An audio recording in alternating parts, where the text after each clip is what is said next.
নমস্কার, live stories with Soma YouTube চ্যানেলের সকল শ্রোতা দর্শক বন্ধুদের আমার আর একটি নতুন ভিডিওতে স্বাগত জানাই।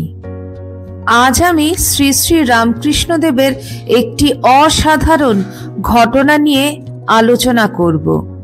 তবে তার আগে আমার এই ভিডিওটির নতুন দর্শক শ্রোতা বন্ধুদের কাছে একান্ত অনুরোধ করব চ্যানেলটিকে সাবস্ক্রাইব করে পাশে থাকার। চ্যানেলটিকে সাবস্ক্রাইব করে নেওয়ার সাথে সাথে অবশ্যই পাশে থাকা বেল আইকনটি ক্লিক করে দেবেন, যাতে আমার ভিডিওগুলির নোটিফিকেশন চলে যায় আপনাদের কাছে। শ্রী শ্রী ঠাকুর, শ্রী শ্রী মা এবং স্বামীজির বিভিন্ন সময়ের বিভিন্ন কথা এবং বিভিন্ন আধ্যাত্মিক আলোচনা নিয়ে আমার এই ভিডিওগুলি। আশা করি আপনাদের ভালো লাগবে। চলুন আজকের আলোচনা শুরু করা যাক। শ্রী শ্রী রামকৃষ্ণদেব তার স্থূল শরীর ত্যাগ করেছেন বহুদিন আগেই, কিন্তু কে বলে শ্রী শ্রী ঠাকুর আমাদের কাছে নেই? শ্রী শ্রী ঠাকুর আজও আছেন, আমাদের প্রতিনিয়ত রক্ষা করছেন বিভিন্ন বিপদ থেকে। তিনি দেখাও দেন আজও, বহু ভক্তকে তিনি দেখা দিয়ে চলেছেন। ভক্তের ডাক তিনি আজও শুনতে পান। তেমনি একটি অসাধারণ অলৌকিক মন ছুঁয়ে যাওয়া ঘটনার কথা থাকছে আমার আজকের এই ভিডিওতে। ঘটনাটি শুনলে সত্যি আপনারা শিহরিত হবেন। শ্রী রামকৃষ্ণদেবের দুই অন্তরঙ্গ পার্ষদ হলেন স্বামী ব্রহ্মানন্দ এবং স্বামী তুরীয়ানন্দ। ঠাকুরের ষোড়শ পার্ষদদের কথা আপনাদের বলেছিলাম আমার আগের একটি ভিডিওতে। যারা দেখেননি তাদের অনুরোধ করব সেই ভিডিওটি দেখে নেওয়ার। তাহলে যাদের কাছে এটি অজানা, তাহলে তাদের বুঝতে সুবিধা হবে। স্বামী ব্রহ্মানন্দ মহারাজ এবং স্বামী তুরীয়ানন্দ মহারাজ তখন শ্রী রামচন্দ্রের লীলাভূমি অযোধ্যায় কঠিন তপস্যায় রত রয়েছেন। তখন মাধুকরী করে অন্ন ভিক্ষা করতেন তারা। তবে বেশ কিছুদিন ধরেই এমন কিছু ভিক্ষা তাদের জুটছিল না। অনাহারে অর্ধাহারে খুবই দুর্বল হয়ে পড়েছিলেন তারা। একদিন এমন অবস্থা হলো যে সারাদিন উপোস থাকার পর শুধুমাত্র কিছু কচু সংগ্রহ হলো। তারা আনন্দের সাথে কচু সিদ্ধ করেই খেলেন। কি আর করবেন, ঈশ্বর যা জুটিয়েছেন তাতেই সন্তুষ্ট মনে সেই কচু সেদ্ধ খেলেন। কিন্তু ফল কি হলো? কচু সিদ্ধ খেয়ে দুজনেরই খুব গলা চুলকোতে লাগলো। তখন তুরীয়ানন্দজি ব্রহ্মানন্দজির জন্য চিন্তা করতে লাগলেন এবং বেরিয়ে পড়লেন লেবুর খোঁজে। যদিও তখন লেবুর সময় নয়, গাছে ফুল এসেছে, কুড়ি এসেছে মাত্র। তুরীয়ানন্দজি লেবু না পেয়ে ফিরে আসছিলেন। তখন হঠাৎ চোখে পড়ল একটি লেবু গাছে কেবলমাত্র একটি লেবু আছে। তখন তুরীয়ানন্দজি সেই লেবু গাছটার যিনি মালিক, সেই মালিকের কাছ থেকে লেবুটি চেয়ে নিয়ে এসে ব্রহ্মানন্দজিকে খাওয়ালেন। তাতে কিছুটা ফল হলো। গলার যন্ত্রণায়, ক্ষুধার জ্বালায় ব্রহ্মানন্দজি তখন অভিমান করে শ্রী শ্রী ঠাকুরের উদ্দেশ্যে বললেন, যদি এক মুঠো অন্নই জুটিয়ে দিতে না পারলে তবে ঘরের থেকে বার করেছিলে কেন?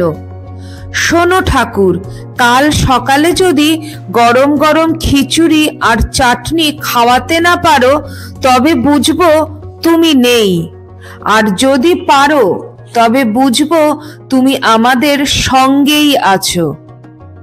এমনটা খুবই অভিমান করে বললেন স্বামী ব্রহ্মানন্দজি। শ্রী শ্রী ঠাকুরের ওপর তার অভিমান হয়েছে। এরপর কি হলো? এর পরের ঘটনাটি শুনুন। কি অত্যাশ্চর্য ঘটনা! পরের দিন সকালে দুই গুরু ভাই অর্থাৎ ব্রহ্মানন্দজি এবং তুরীয়ানন্দজি মহারাজ সরযূ নদীর লক্ষণ ঘাটে স্নান করে উঠছিলেন। সেই সময় দেখলেন একজন সাধু অতি উৎকণ্ঠা নিয়ে যেন কাউকে খুঁজছেন। তাদের দুজনকে দেখেই সেই সাধু যেন হাতে স্বর্গ পেলেন। বললেন, আরে আপনারাই তো একাদশীর উপবাস করে আছেন, দয়া করে এই গরিবের কুটিয়াতে চলুন, পারণ করবেন। ব্রহ্মানন্দজি এবং তুরীয়ানন্দজি সেই সাধুর এমন কথা শুনে একটু অবাক হলেন এবং জিজ্ঞাসা করলেন, এত সকালে কি করে পারণ হবে?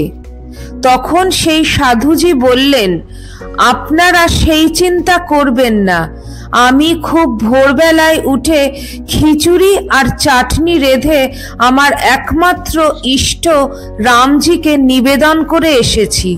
এখন আপনারা দুজনে তার প্রসাদ পাবেন, চলুন। এই সনাতন দেশে কত শত সাধুসন্ত বছরের পর বছর ধরে সাধনা করছেন, তার ইয়ত্তা নেই। একটু ঈশ্বর সত্তার আভাস পাওয়ার জন্যে তারা আজীবন কৃচ্ছ সাধন আর তপস্যা করে যাচ্ছেন। দেখা গেল একটি তেঁতুল গাছের নিচে খড়ের এক কুটিয়ায় তিনি থাকেন, যেখানে তিনি গত 25 বছর ধরে তার একমাত্র ইষ্ট রামজির দর্শন পাওয়ার জন্য সাধনায় রত। সেই সাধুর আতিথ্যে খিচুড়ি, আম, লেবু ও তেঁতুলের আচার দিয়ে পারণটা ভালোই হলো স্বামী ব্রহ্মানন্দজি এবং স্বামী তুরীয়ানন্দজির। এরপর সেই সাধুজি বললেন, আজ আমার পরম সৌভাগ্য, প্রায় 25 বছর ধরে আমি এই গাছতলায় রামজির একটু দর্শন পাওয়ার জন্য বসে আছি। আজ এতদিন পরে রামজি আপনাদের জন্য আমাকে কৃপা করে দর্শন দিয়েছেন। সাধুর এই কথা শুনে স্বামী ব্রহ্মানন্দ এবং স্বামী তুরীয়ানন্দ অবাক হয়ে কি ব্যাপার জিজ্ঞাসা করাতে তখন সাধুজি ব্যাপারটা খুলে বললেন। কাল শেষ রাতে কে যেন নরম হাত দিয়ে আমায় ঠেলে তুলে দিয়ে বললেন, এই ওঠ, আমার খুব খিদে পেয়েছে, শিগগিরই খিচুড়ি রেঁধে আমায় ভোগ দে। আর ভোরবেলায় লক্ষণ ঘাটে গিয়ে দেখবি আমার দুজন ভক্ত স্নান করছে, তারা দুজন একাদশীর উপবাস করেছে, তাদের ডেকে এনে প্রসাদ খাওয়াবি। সাধুজি তার কুটিয়াতে নিত্য পূজিত রামজির ছবিটি দেখিয়ে বললেন, আমি স্পষ্ট দেখলাম রামজি নিজের হাত দিয়ে আমাকে ঠেলে তুললেন। আজ আপনাদের দয়ায় এত বছর পর রামজি আমাকে কৃপা করলেন। বিস্মিত স্বামী ব্রহ্মানন্দজি এবং স্বামী তুরীয়ানন্দজি নিজেদের কুটিয়ায় ফেরার সময় গত রাত্রে শ্রী শ্রী ঠাকুর রামকৃষ্ণদেবের ওপর অভিমান ও অনুযোগের কথা বললেন।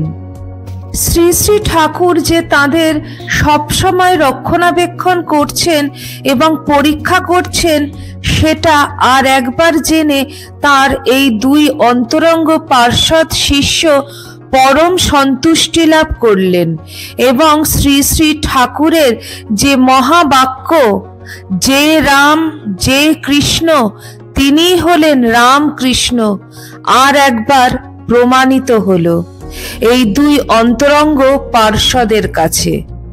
এইভাবেই শ্রী শ্রী ঠাকুর সেদিন রামজি রূপে দেখা দিয়েছিলেন ওই সাধুজিকে।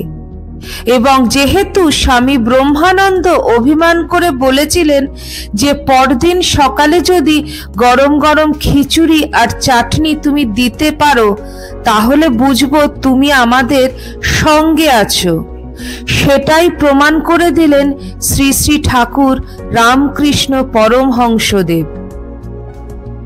তিনি তার ভক্তদের বুঝিয়ে দিলেন তিনি তাদের সঙ্গেই আছেন। এবং থাকবেনও। আশা করি আজকের ভিডিওটি আপনাদের ভালো লেগেছে। ভিডিওটি কেমন লাগলো অবশ্যই কমেন্ট সেকশনে কমেন্ট করে জানাবেন। আজ এখানেই শেষ করছি আমার ভিডিওটি। সবাই ভালো থাকুন, সুস্থ থাকুন। আবার খুব শিগগিরই এরকমই এক নতুন ভিডিও নিয়ে আসবো আপনাদের কাছে। নমস্কার।